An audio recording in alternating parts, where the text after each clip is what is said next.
section 11.3, reactions in aqueous solutions. In this section, we will cover aqueous solutions, complete ionic equations, spectator ions, double replacement reactions, balancing equations, and predicting precipitates. Most reactions take place in water, which is an aqueous solution. Shown on the board is a reaction of an aqueous solution of silver nitrate with sodium chloride to form solid silver chloride and aqueous sodium nitrate. This is a double replacement reaction. A complete ionic equation is an equation that shows dissolved ionic compounds as free ions, as shown in this equation here.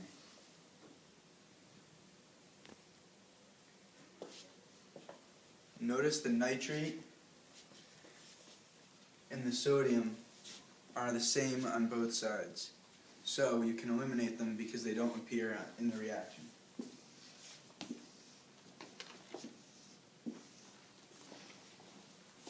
An ion that appears on both sides of an equation and is not directly involved in the reaction is called a spectator ion.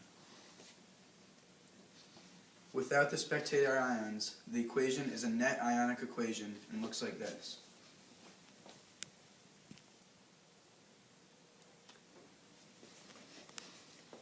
Writing a balanced net ionic equation, you must make sure that the net ionic charge is balanced. A net ionic equation shows only those particles involved in the reaction in balance with respect to both mass and charge. So this is the net ionic equation, and this is the solution to it.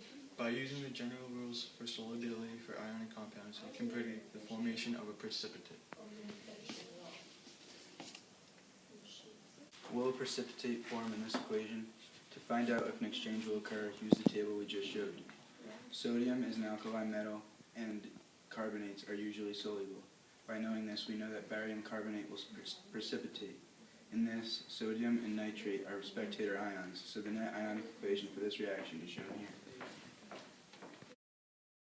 Most reactions take place in aqueous solutions. Water is an example of an aqueous solution. A complete ionic equation is an equation that shows dissolved ionic compounds as free ions. A spectator ion is an ion that is not directly involved in the reaction. A double replacement reaction is a chemical reaction where two reactant ionic compounds exchange ions to form two new product compounds with the same ions. When balancing equations, make sure the mass and the charge are the same. When predicting precipitates, use the chart on 11.3 to guide you.